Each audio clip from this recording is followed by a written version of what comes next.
Gaudy. So Gaudy.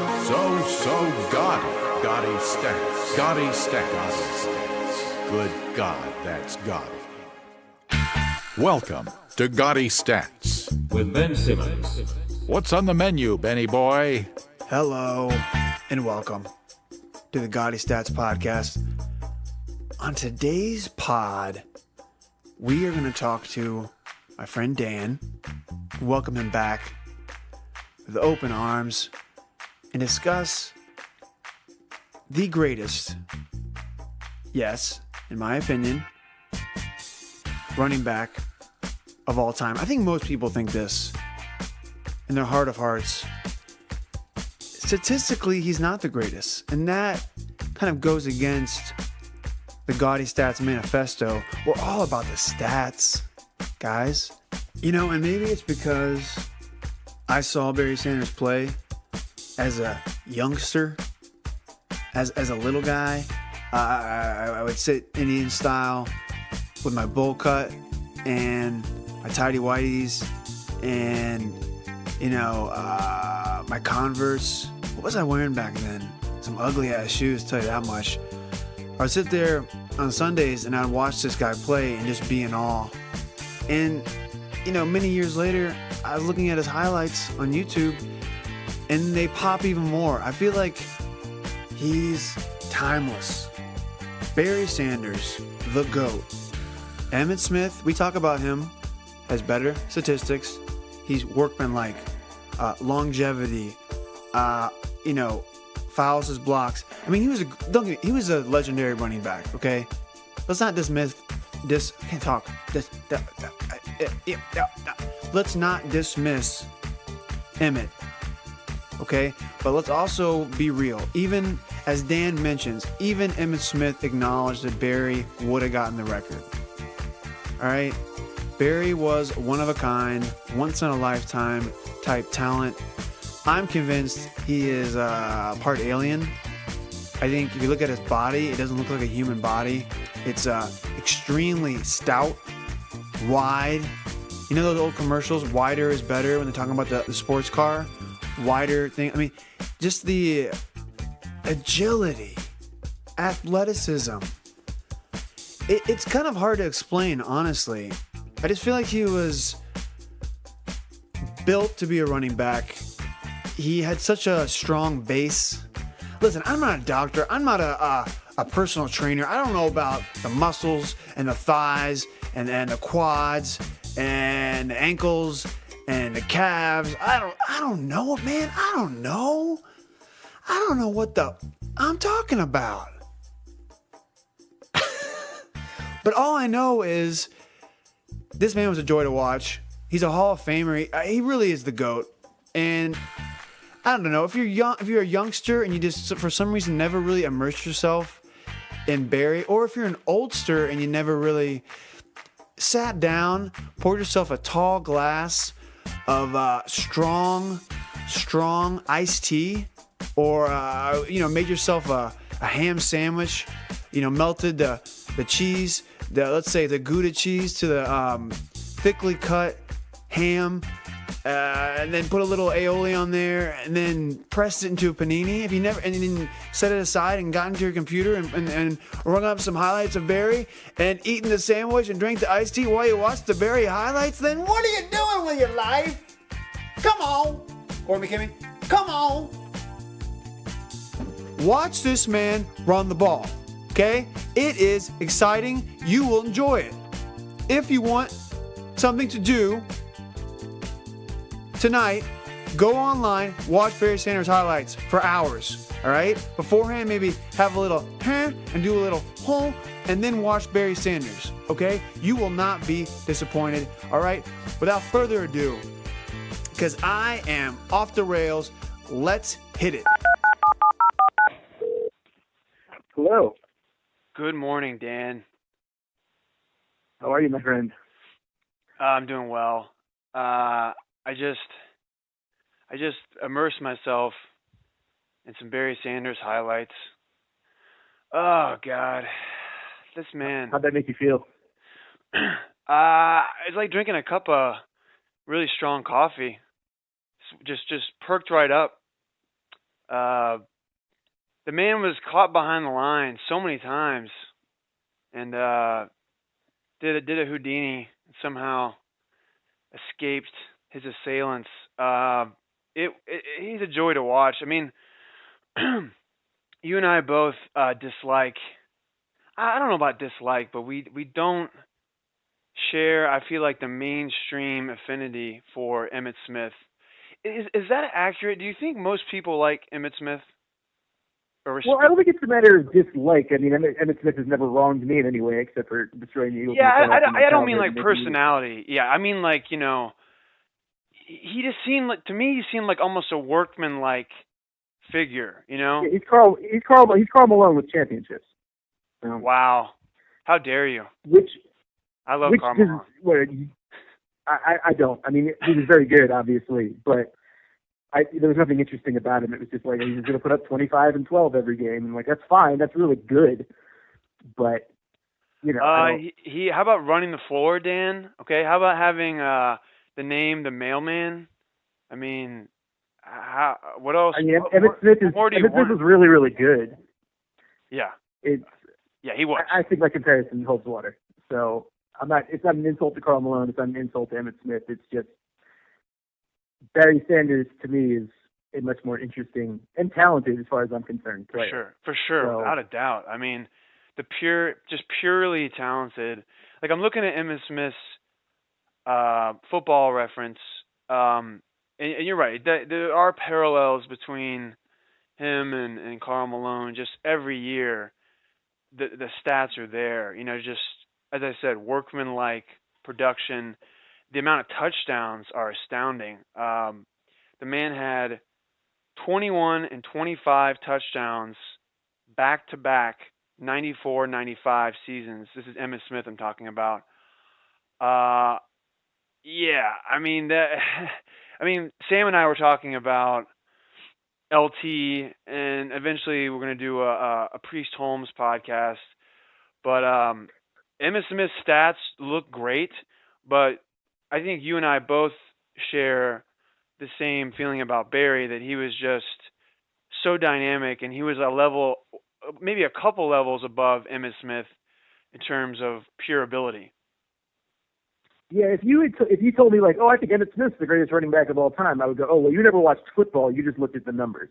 Yeah. And you know, he's great by the numbers, and this isn't a podcast to diss Emmitt Smith, but Barry Sanders, as far as I'm concerned, is the greatest running back I've ever seen. Obviously, I didn't see Jim Brown. I didn't see O.J. Simpson. I didn't see numerous guys before, you know, the 1990s. But I remember, like, Barry Sanders is probably the first football player who wasn't on the Eagles that I fell in love with. And that happened pretty early, you know, like watching him on Thanksgiving, because unfortunately that was the only time I really got to see him. But, you know, like you said, being trapped in the backfield 11 yards behind the line of scrimmage, and all of a sudden he just gained 42. Yeah. So, you know, he used to do that shit all the time. Yeah. And it just goes to show, like, if he had had Emmitt Smith's offensive line, if he had never been trapped behind the backfield in the first place, what could he have done, you know?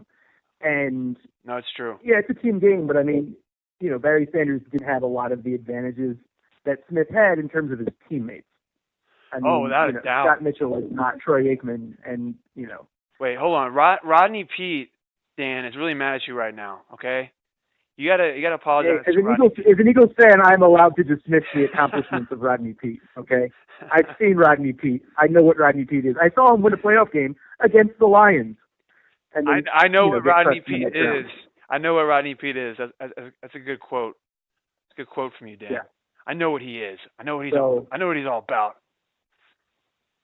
Yeah. So there are some numbers I wanted to dive into with Barry, and I wanted to start in college. Have you looked at his college numbers? Not in a long time, so this will be nice. Hit me. Okay, so let's break it down year by year. So he barely played as a freshman. Okay. And as a sophomore, he scored 14 total touchdowns, and 4 of them were return touchdowns. He only touched the ball 138 times total. What? So that includes returns, that includes carries. Okay. He only had 105 rushing attempts on the 1987 Oklahoma State team because there was a running back ahead of him who was also pretty good. who was named Thurman Thomas. So, Oh, that's right. Forgot about that. So Barry didn't really get a chance to shine until Thurman Thomas left. And in 1988, Barry Sanders carried the ball 344 times for 2,628 yards and 37 touchdowns. 37 Now, touchdowns. It sounds like I'm making that up, but I'm not. I'm staring at it on the computer screen. I've written it down to make sure it's real. He chipped in 106 receiving yards just for good measure. And this is in 11 games. This is in 11 games. He averaged 248.5 yards from scrimmage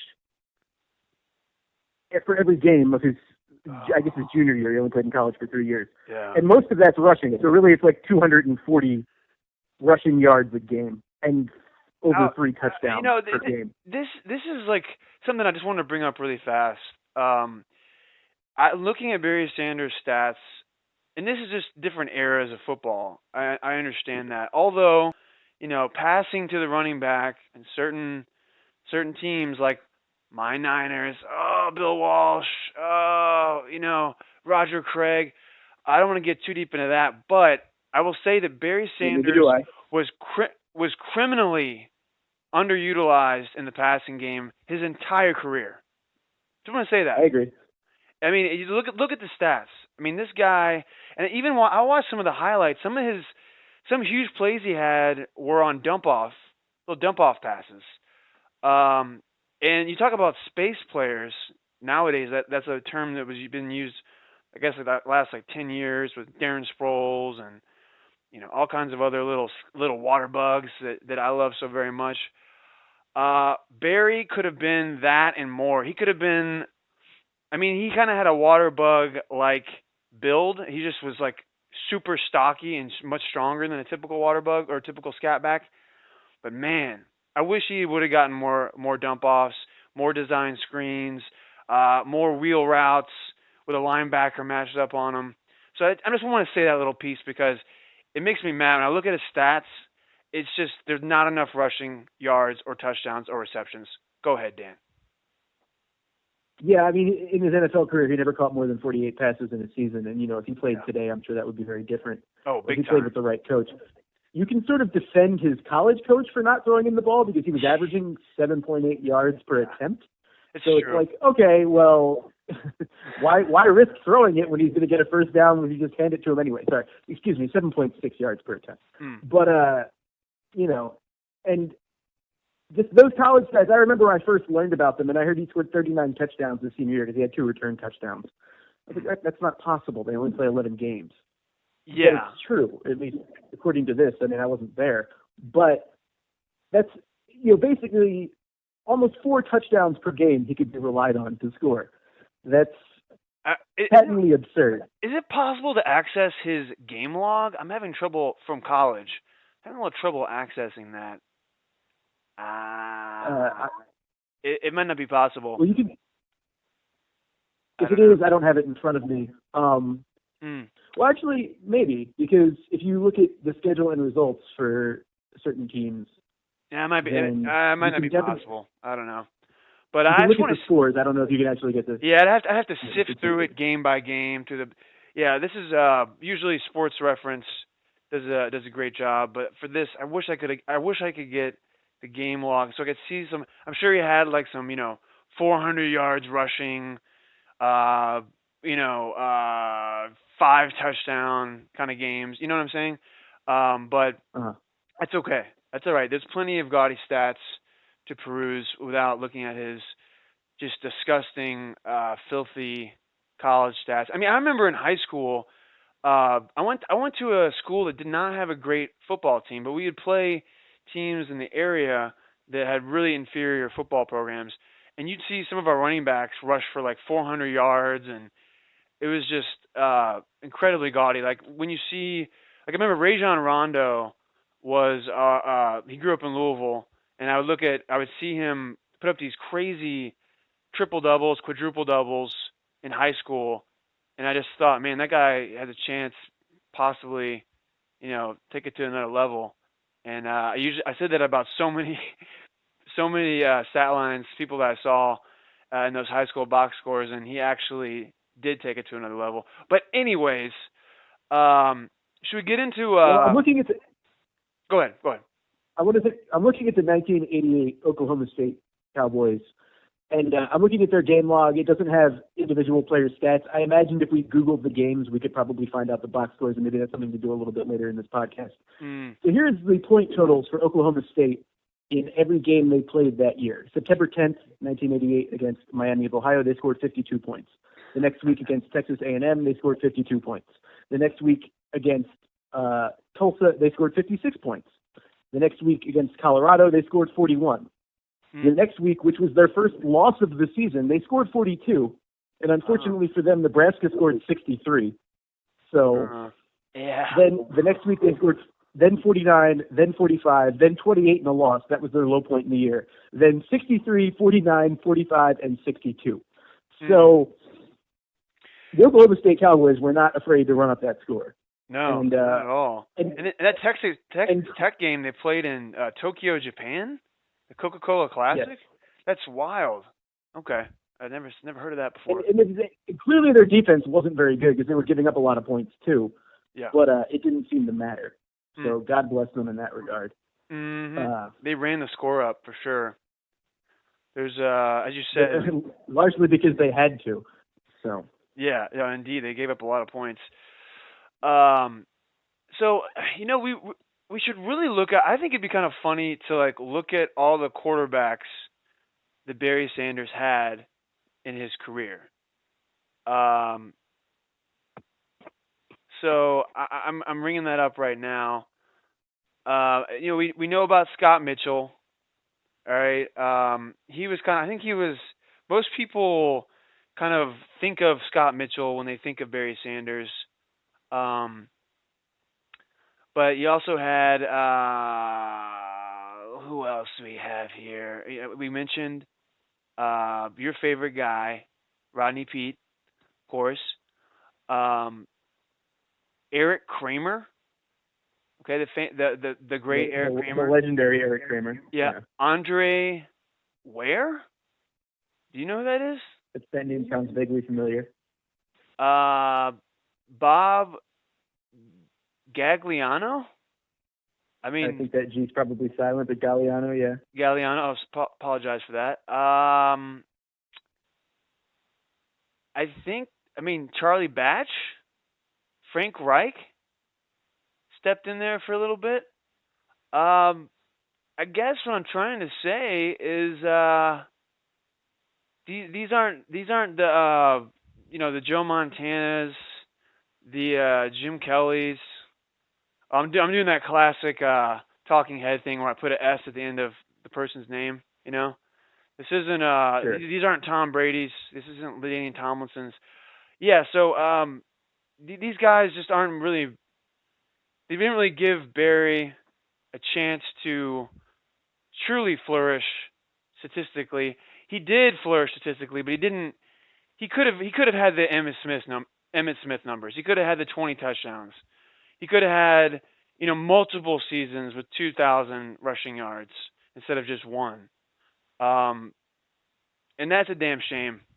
We've seen it. We've seen it many times in sports, especially in football, when a guy just goes to the wrong team and he just doesn't totally fulfill his destiny.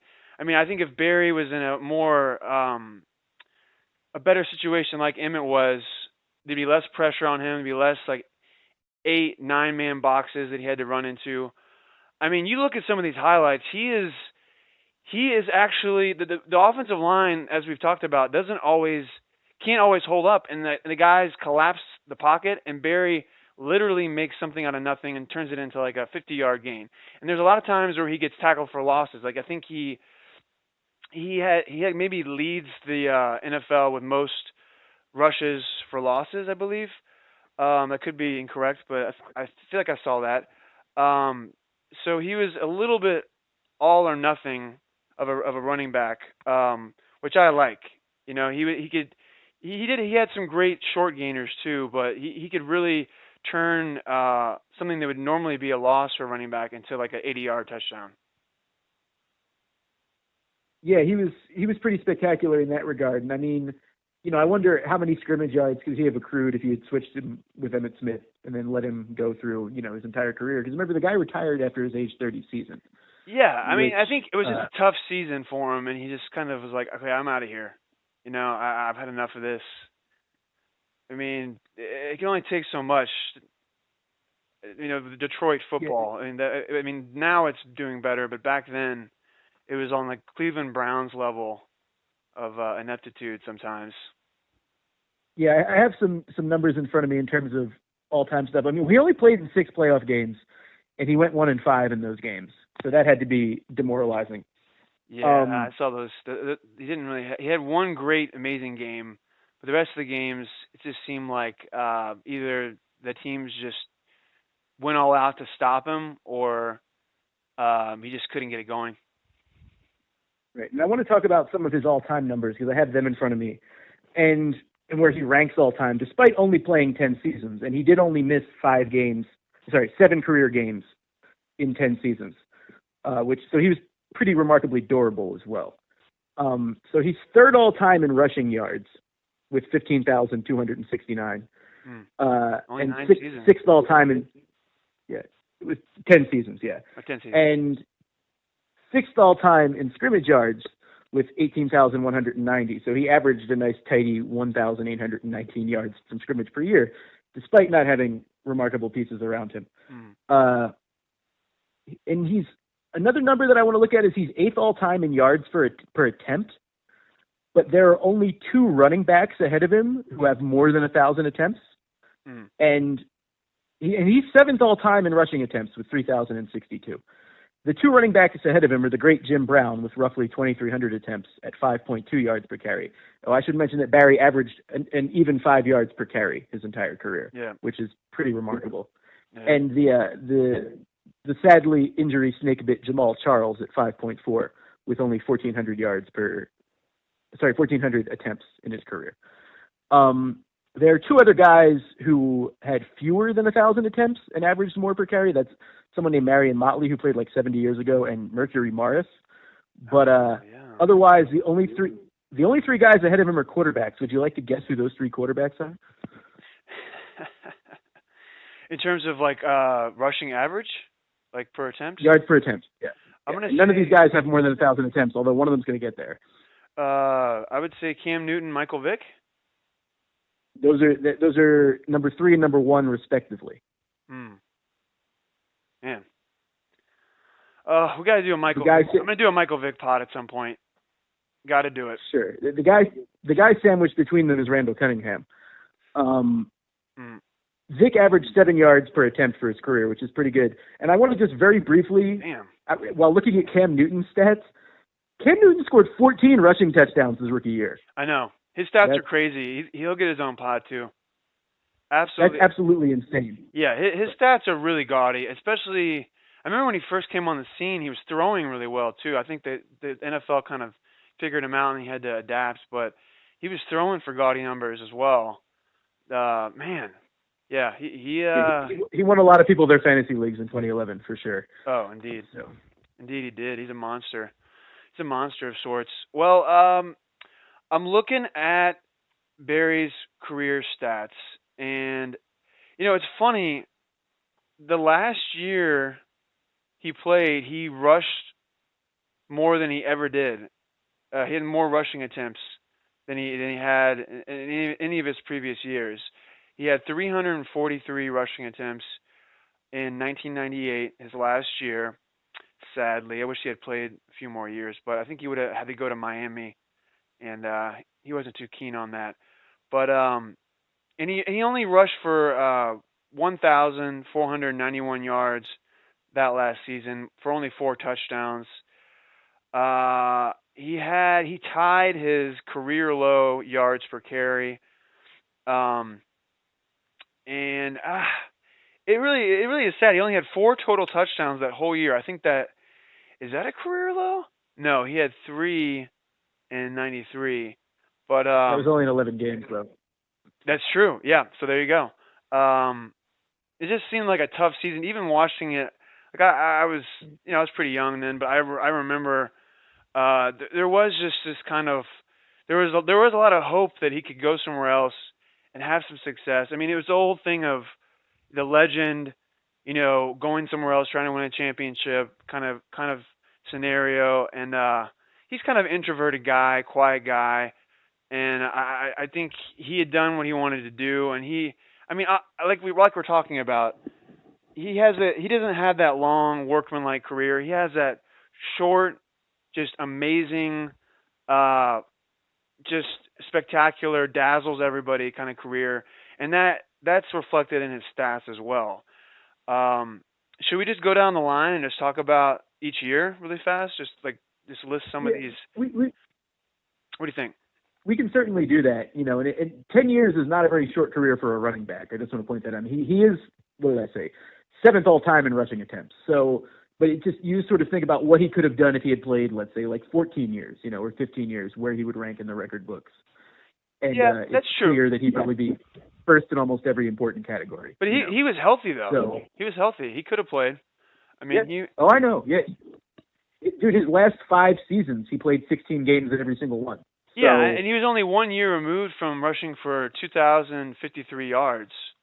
And he had his highest yards per game average with 128 the previous year. So, I mean, he could have put together 2 more solid Barry seasons. But I think there was I don't remember exactly what happened in terms of the Lions didn't give him respect, or they didn't want him back, or this kind of research is for a non-stats related podcast. We are all about the stats. So I didn't do the research, okay? I'm a little lazy. I didn't do it. I don't know what happened, but I do remember there was chatter he was going to go to Miami, play for Jimmy Johnson.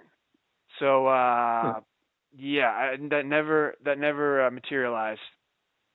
In 1998, the Lions went 5-11, and that probably demoralized them a bit. Yeah. The year before, they did make the playoffs, so they finished 3rd in their division in 1997, and they lost in the first round. So, to the Tampa Bay Buccaneers, I would not have guessed that. But yeah, you look at his rookie season, 1,470 yards and 14 touchdowns. I mean, that's just, and he was an All-Pro. Picking up where he left off. I mean, we're talking 25 fewer touchdowns than he had the year before in college, but it's slightly higher level of competition in the NFL than playing for Oklahoma State. So I suppose he can be forgiven in that regard. Yeah. And this is like looking at his year by year yards. It makes me think of this thing I saw online recently about this year in terms of rushing yards. I think it was the only. I'm looking at it right now. 2017 marks the first time since 1990 with no 1,350 plus yard rusher in the league. Nobody this year eclipsed 1,350 yards. Jamal Charles edged out Todd Gurley because Gurley didn't play the last game. He probably would have. His name is Kareem Hunt, Ben. What did I say? You said Jamal Charles. Oh shit! I'm feeling wistful for that Kansas City backfield. Oh man, I'm getting the Kansas City guys mixed up. Oh my god! A lot of great running backs for the Chiefs recently. But yeah, indeed some really gaudy numbers there. Going back to Priest Holmes. I know. But yeah, so it's just, I don't know. I think it might be a reflection of kind of the thinning out of the bell cow backs. In the leagues these days, in the league, there's just not as many guys who rush for 25 times a game or 20 times a game. It's more split up, and it's just interesting because you look at Barry's year by year stats. I think he rushed for 1,350 yards every year except for 2 years. One, he only played 11 games. That was in 93. The other one was his second year in the league, where he rushed for 1,304 yards on only 255 carries. So that's pretty good, actually. It certainly is. Yeah, it's almost curious why he didn't carry the ball more, but they made up for it in later years, giving him 300 plus carries for the most part. But yeah, he dropped another 13 touchdowns the second year. And I'm looking at his receiving. I might have overstated how he wasn't involved as much, but his as you said, his high for receptions was 48 and 95. Yeah, that's not bad, but I just like to see him up at like 75 receptions for 800 yards, like kind of in a Le'Veon Bell or Todd Gurley range, around there. Um, he was the most dynamic player in the field. You think they would just feed him the ball in as many ways as they can and be a little bit more creative about it. But that might be asking too much. He wasn't Bobby exactly Ross. playing with coaching. Yeah, the coach. I was going to say he wasn't exactly playing with offensive masterminds at the helm. So Yeah. With the right offensive coordinator, the right coach, who knows what he could have done.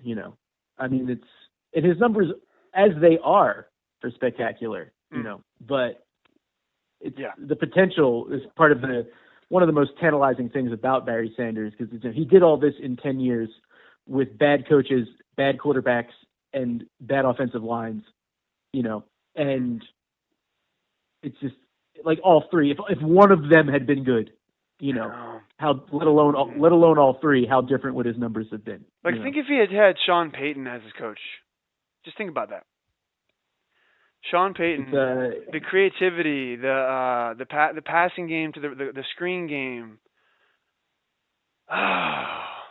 It's just. I mean, do you want to just talk about what would happen if you put Barry Sanders on the Saints for the last 10 years? Are you going to be able to actually talk through that, or are you going to have a heart attack? Just thinking about it. Well, I got to say, when Reggie Bush first came on the scene, he had that kind of explosive space player ability, but he just couldn't run. He can't run through in between the tackles like Barry.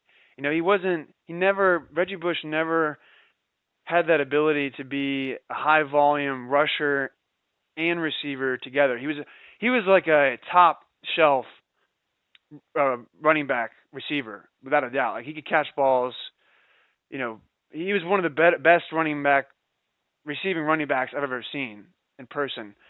But he wasn't like Barry in that he could churn out yards in between the tackles. Like, watching Barry, maybe it's because of those old pads.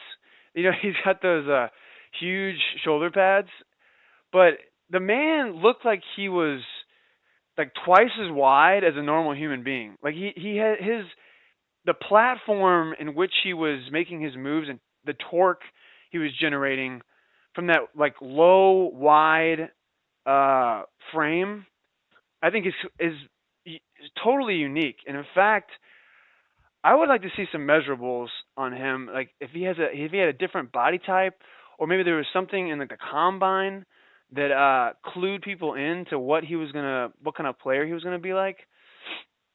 Have you heard about anything like that? Well, I think the 39 touchdowns he scored the year before might have clued them into what kind of player he was like. He's only 5'8", or he's listed at 5'8" and 203 pounds. So that's a very compact man. And obviously he had the speed to go along with it. Reggie Bush was 6 feet tall, is 6 feet tall, and 200 pounds. So the weight is pretty similar, but it's spread out over an extra 4 inches. Yeah. And, Barry was just like a bowling ball, basically. Yes. Except that you sort of think of a bowling ball as being kind of a slow type runner, but he obviously was not.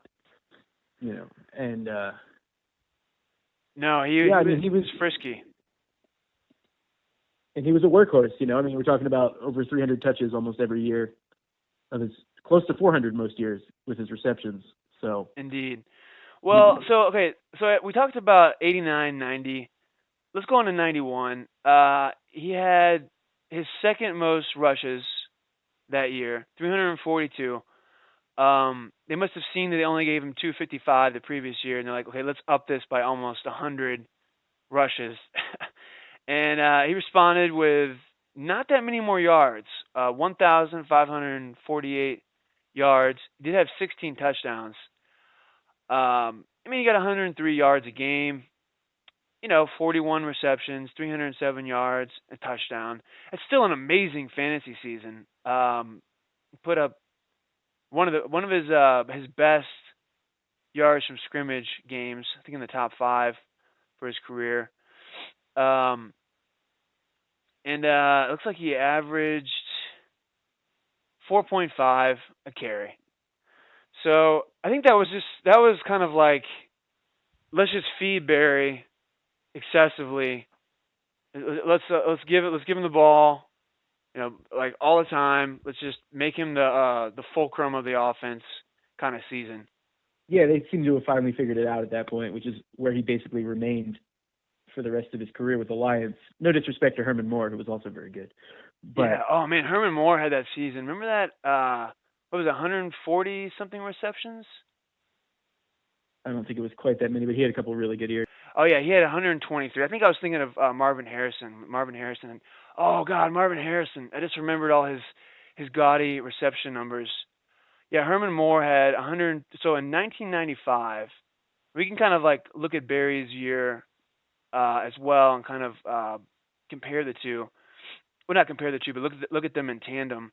Yeah, Herman Moore had 206 targets, which is by far the most he had in his career. This is an insane season he had. 123 receptions, 1,686 yards, and 14 touchdowns for Herman Moore. 1995, and he had some good seasons after that. Man, kind of a underrated guy. And that year, Barry had 1,500 yards rushing and 11 touchdowns and 48 receptions. He had his high for receptions that year, as we talked about, 398 yards. Wow. Herman Moore, man alive. Yeah, so that year the Lions got 3,500 scrimmage yards from those two players, and still only managed to finish second in their division. And they lost a wild card playoff game to the Rodney Peete-led Philadelphia Eagles, who beat them 58-37. Wow. You should be, and you dissed Rodney Peete earlier, Dan. How do you feel about yourself now? Well, that was definitely his high water mark, let me tell you. Wow. Also, the Lions, like, total yards that year were only 6,100, which means that like 60% of their yardage came from those two players. So yeah, that's that's pretty remarkable. Maybe did I undersell Scott Mitchell? Was Scott Mitchell secretly this amazing amazing quarterback? No, definitely not. I'm looking at his stats. Yeah, he only had that one big year with Herman Moore, where Scott Mitchell I'm talking about, 32 touchdowns, 4,338 yards, 12 INTs. Scott Mitchell. And they went 10-6 that year. I guess that was like one of their shining moments. I think maybe how did they do in 97? Did they make the playoffs that year? Yes, and they lost in the first round of the Tampa Bay Buccaneers. The legendary 97 Tampa Bay Bucks.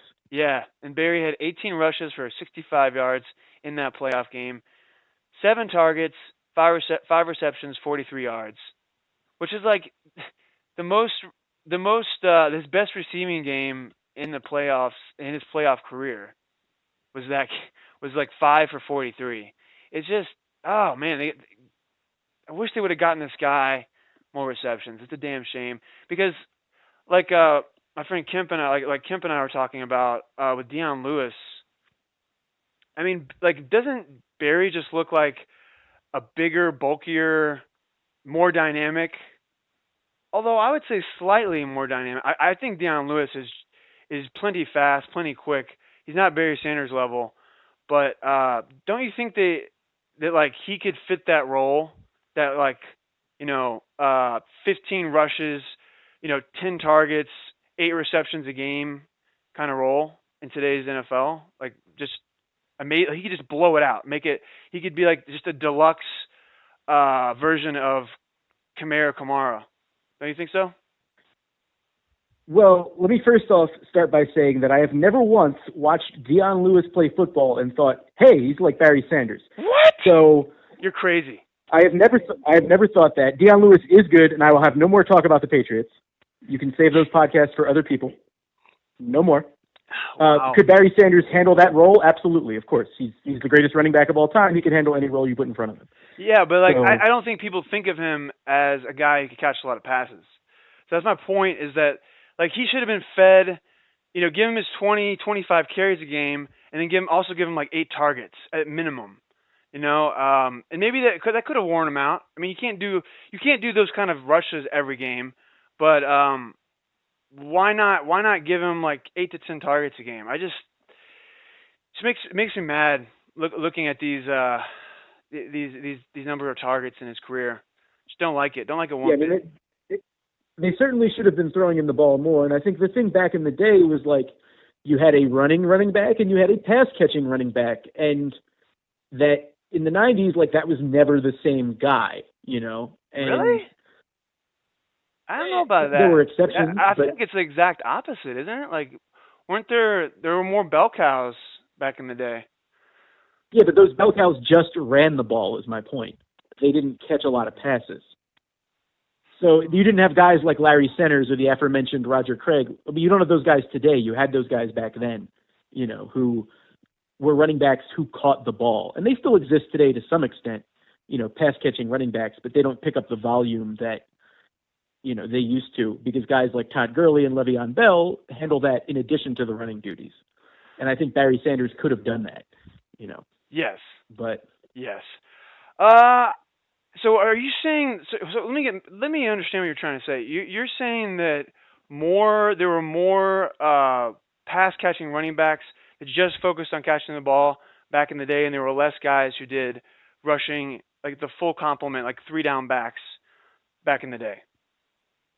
I'm not saying that there were necessarily more guys who caught passes. I'm just saying that guys like Barry Sanders, the percentage of his touches that were rushes are much higher than they would be today, because, in 1997, or was it 98, he had the most career touches. He had 380 touches, but only 37 of them were catches, and I feel like if he played today, he'd still be in the 400 touch range, but it might split more like 300 to 100 type of deal.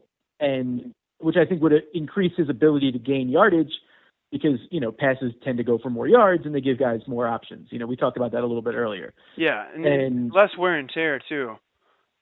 Sure. Well. Because you said Todd Gurley, nobody broke the 1,350 rushing yard barrier this year, but Todd Gurley did have 2,000 scrimmage yards, Yeah, but you like look at Marshall being able to catch Faulk. those passes kept him fresh. Yeah, but look at Marshall Faulk, Priest Holmes, Roger Craig, as you mentioned. Like, there's been guys that have, Charlie Garner, guys who've put up a lot of rushing yards and a lot of receiving yards in the same season in the past, as well. I think it's just kind of more of a philosophy thing. I think you see some teams, they find a certain type of player that they can run the whole offense through when they want to, like Le'Veon Bell, who that's the kind of volume and usage I would like to see with Barry, more receptions, but it didn't happen. It didn't happen, Dan. So I can just sit here all day long and I can complain, but it doesn't. No one cares, and it never happened. All right. So, well, I'm looking at Emmitt Smith's his usage. We were talking about that, and the man carried the ball some years. Surprised. You got to give it up for his durability. His second year in the league, this is Emmitt Smith, 365 rushes. His third year, 373. His fourth year, only 283, but he only played in 14 games. Then, in 1994, Dan, Emmitt Smith rushed for 368 yards, he had 368 rushes in 95, 377. So, those are just astronomical. That's an astronomical amount of rushes.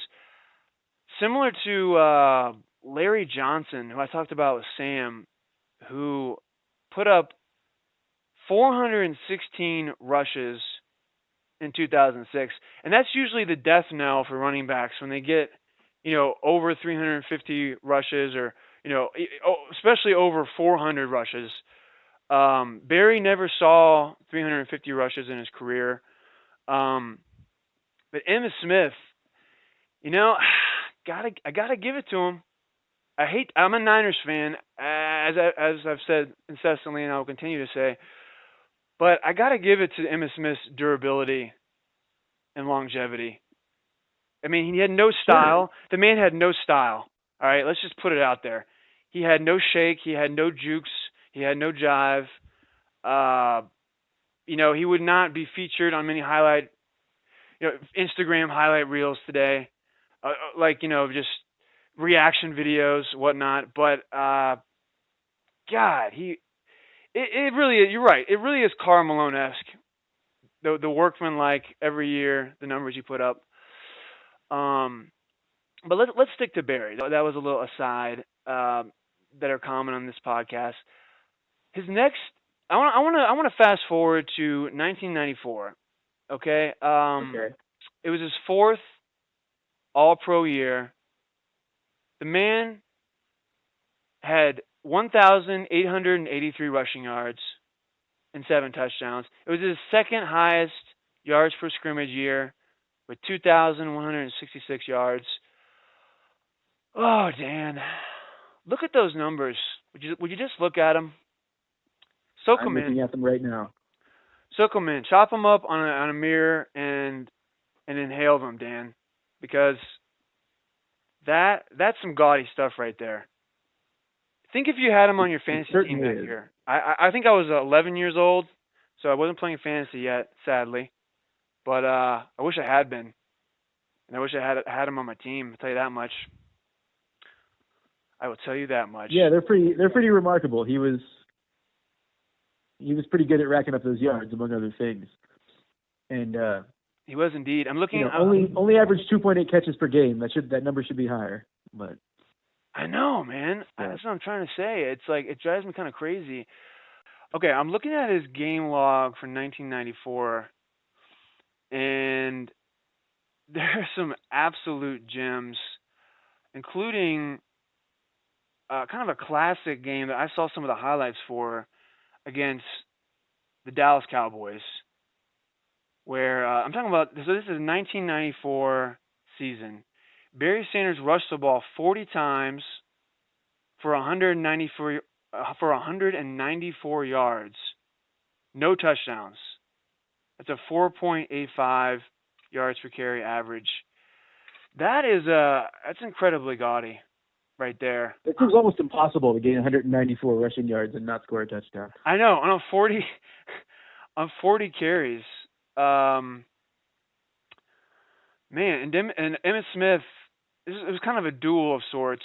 Emmitt Smith, 29 rushes for 143 yards and a touchdown with 9 targets, 7 receptions, and 49 yards. And I think Barry only had 1 target in the receiving game, no receptions, no yards receiving. It's quite the year. He also had one of the gaudiest rushing lines I've seen without a touchdown against Tampa Bay. He had 237 rushes. Oh, I'm sorry. Jesus Christ. 26 rushes for 237 yards, 0 touchdowns. That was November 13th, 1994. Oh, man. Is that like 9.5 yards per carry? It's 9.1 yards per carry. That's like that's like the most yards per carry I've seen on that many attempts. Yeah, that's insane. That's astounding. And then, not to be outdone, against Green Bay, in a game that the Lions won 34-31. This is on December 4th, 1994. He had 20 rushes for 188 yards, which is a 9.4 yards per carry. Barry Sanders, you son of a gun. Wow. Just a little taste of some of the games he would put up in some of these years. Because you look at these stats, like the broad Barry Sanders stats, and you're like, those are amazing. But I feel like when you go into and you actually look at some of these games, it's like they just pop so bad. They just pop out, and it's fun to look at them that way as well. Man, that was quite a duel. Barry and Emmitt going at it. Yeah, I mean, I think they really pushed each other in a lot of ways. And, yeah.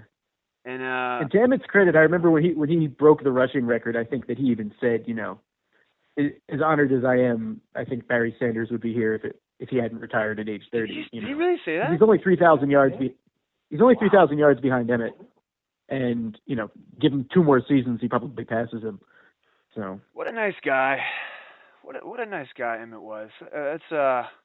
Didn't have to do that. Didn't have to. Okay, so we're getting a little long on time here, so I'm going to go ahead and look at. So after that season, he had 1,500 yards.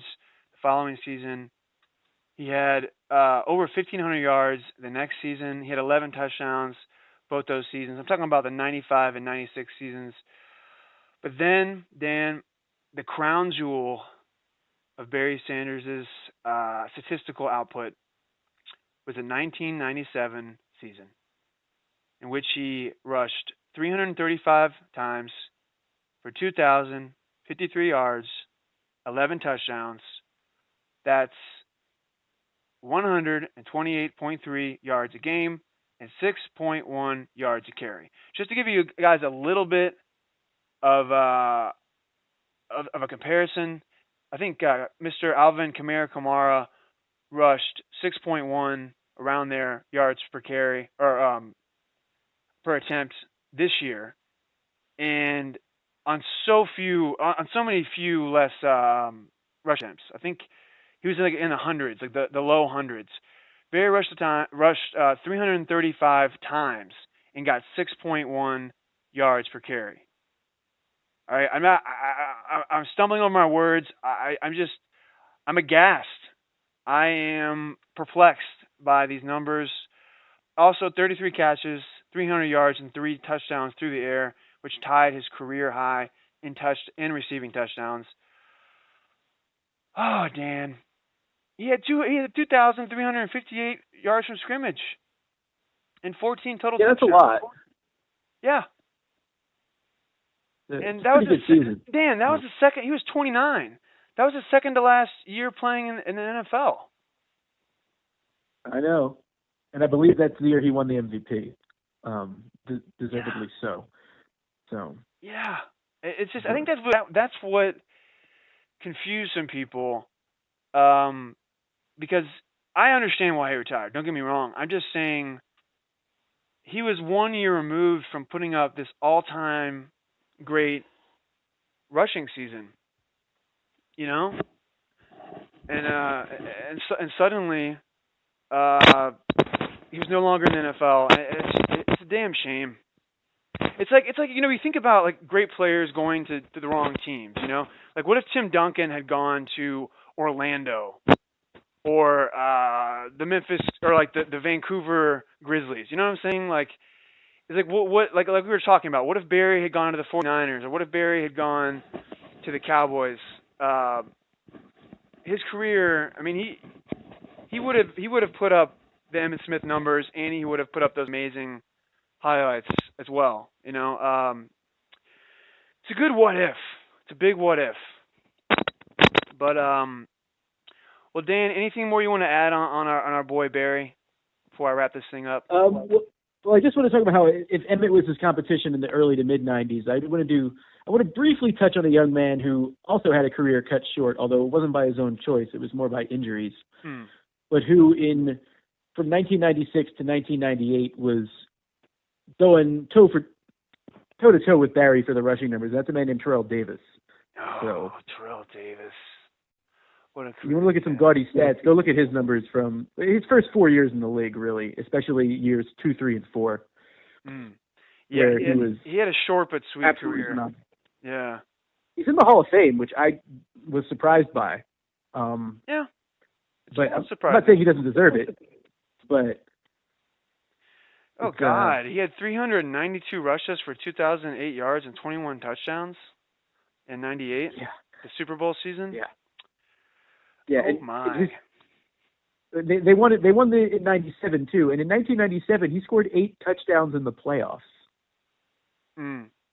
Like they won as a wild card, but that's pretty good. I mean, I'm not a mathematician, but You're not? It's no, not professionally. I mean, I do teach math to 5th graders, but I didn't know averaging that. 2 touchdowns per game in the playoffs is pretty good. He scored 3 in the Super Bowl. So wait, you So- teach math, Dan? So you are qualified. You're a qualified Gaudy Stats expert then. If you crunch the numbers. Outside I do. of I Gaudy teach Stats. I teach math to 5th graders. So Well, hey, I also you might teach as well some be language arts and things like that. you might as well be a professor, a stats professor to me. All right. So The fine line. yeah, I won't tell anybody. This is just between you and I, and a few other people. So worry not. I might even start calling you the professor. I might call you, give you some sort of academic name to introduce you. I don't know. Well, I think the professor is trademarked by that guy from the And One videos. And one video, yeah. So It probably is, right? I don't want to step on his toes. Probably is trademarked. So yeah, I mean, he brought us a lot of joy from those dingy VHS tapes. So Whoa, and one. I forgot who's the guy who would just scream while they were playing. I watched a lot. Man, you just unlocked a part of my memory in which I would sit down and watch that after school sometimes on ESPN. The And One mixtape tour with a whole host of characters. I was convinced that the professor could maybe play in the NBA, and boy was I wrong. He's like 5'2", and he weighs like 55 pounds. But he can really yeah, put the ball I don't through think he had the someone's goods for the legs. NBA. Yeah. Yeah, I think that's been. I think he there was a little bit of could he, and then he I don't know what happened. Maybe he played at some pro-am tournament or something, and it was just that idea was wiped from the public's consciousness, and I think it turns out that when like high quality athletes are trying to play defense on you, it makes it a lot harder. So yeah. This is true. He wasn't. His physically, he was not the kind of guy who could be in the NBA. Sadly, he's just too small. But anyways, man, Terrell Davis. These back-to-back seasons, 97, 98. He had 2,037 scrimmage yards in 97, 2,225 in 98. Those were the back-to-back Super Bowls. Before that, he had a good career too. I mean, he had over 1,000 yards first 2 years. And yeah, at the end of his 4th year, I think he had like a horrific injury, right? Multiple. I believe it was a knee injury. Yeah. Multiple bad injuries. I think the 99 and 2000. Yeah, after 1998, he never played more than 8 games, and it's quite a shame because he was really, really good.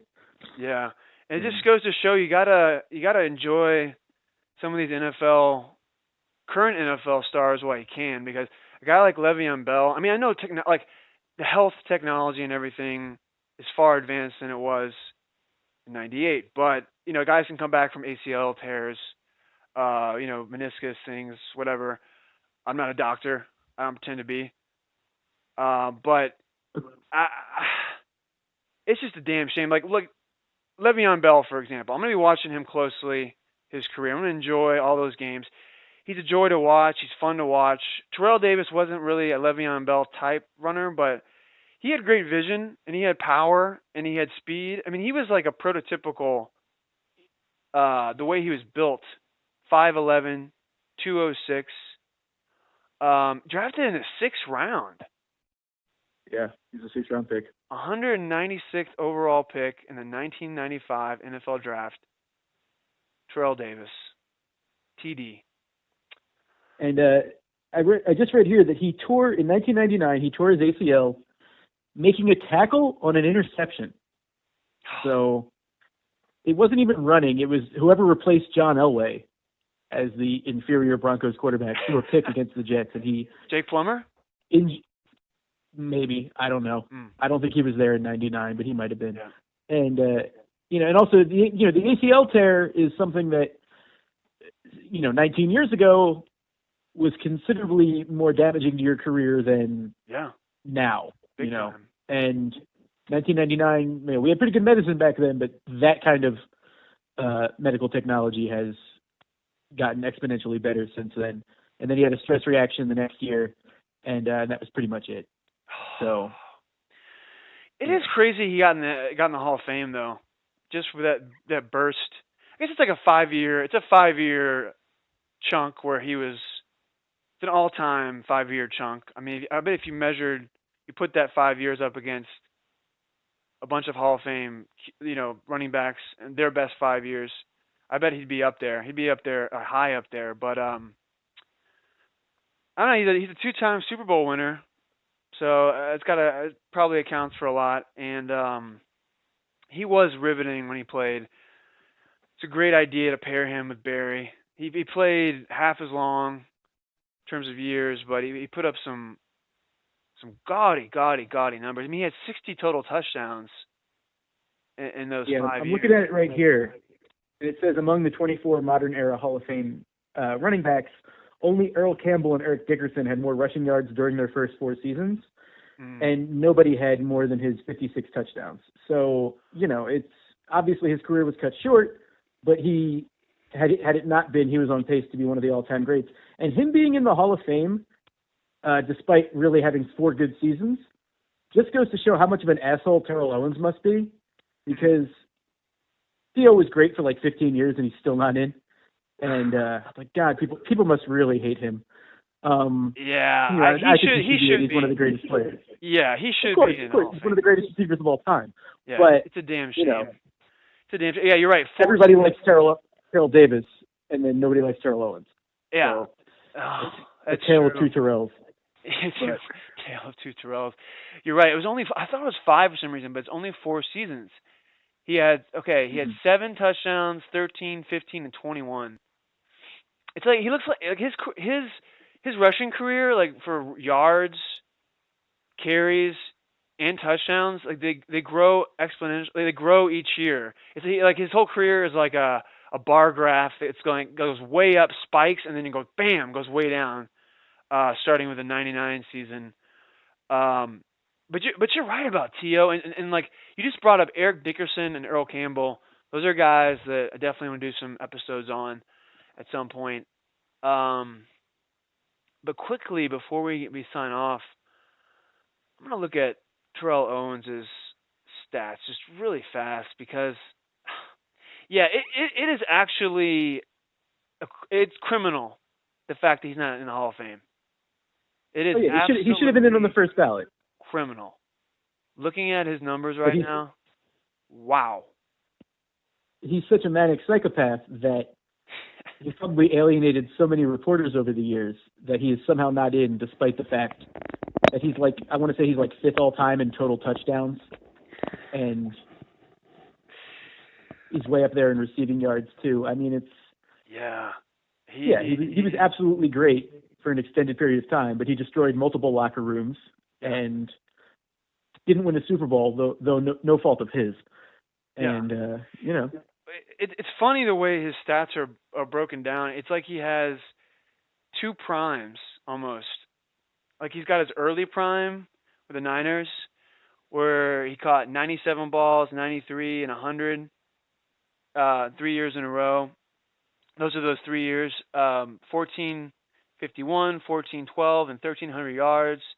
13, 16, and 13 touchdowns. And then with Philadelphia and Dallas, he's got like a second prime. It is just, I mean, that's what the all-time greats have. They have these like little spikes. They have like constant great production, and then these little spikes where they go to like an otherworldly level. I mean, he never had. Don't get me wrong. He never had some crazy receiving season where he had like 1,800 yards or, like Jerry Rice level or like Randy Moss level, like touchdowns and things like that. But yeah, I mean, he had 15 touchdowns one year. He had 16 touchdowns one year. He had, 14. He had, let's see, 2 years of 13, 2 years of 14, 116, 115, 110. I mean, the man scored a lot of touchdowns. Even, I remember I had him. Yeah, he's fifth all time. That's good. Yeah, I remember I even had him in fantasy his last 2 years. I think both years I had him, and he had some games, even those years, that were extremely gaudy. And I really do think you're right. I mean, it was just his personality that even prevented him from playing after that season. I mean, that season, his last season in the NFL against, it's the Cleveland Browns, but they lost this game. He was playing for Cincinnati Bengals.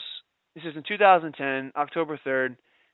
I mean, he had 15 targets, 10 receptions, 222 yards, and a touchdown in that game. I mean... Yeah, he had 983 yards that year, 9 touchdowns at age 37. Yeah. The guy was a machine. Yeah, I think he got hurt. He got hurt that year. He was getting hurt more, obviously, later in his career. But, I mean, you look at his first 8 games of that last season. Here are his targets. 13, 11, 9, 15, 12, 13, 12, 14. He got double-digit targets in 7 out of those 8 games. And, wow, he actually was doing... I mean, he had one game against Pittsburgh where he had 10 catches for 141 yards and 2 touchdowns. He's like one of the all-time athletes, I feel like, in NFL history, that guy. And he definitely took care of his body. He learned. Let's give the credit to who deserves it. All the credit goes to Jerry Rice, obviously. Terrell Owens learned everything he knows from Jerry Rice. He's part of the Jerry Rice player tree. Just one of many players that learned from the GOAT receiver. Oh man. Well, one day we'll do it. We'll do a Terrell Owens. We'll do a TO pod, and it's going to be fantastic. It'll be fun. And I just want to point out that his middle name is Eldorado, all one word, which I did not know about him, but that is fantastic. Yes.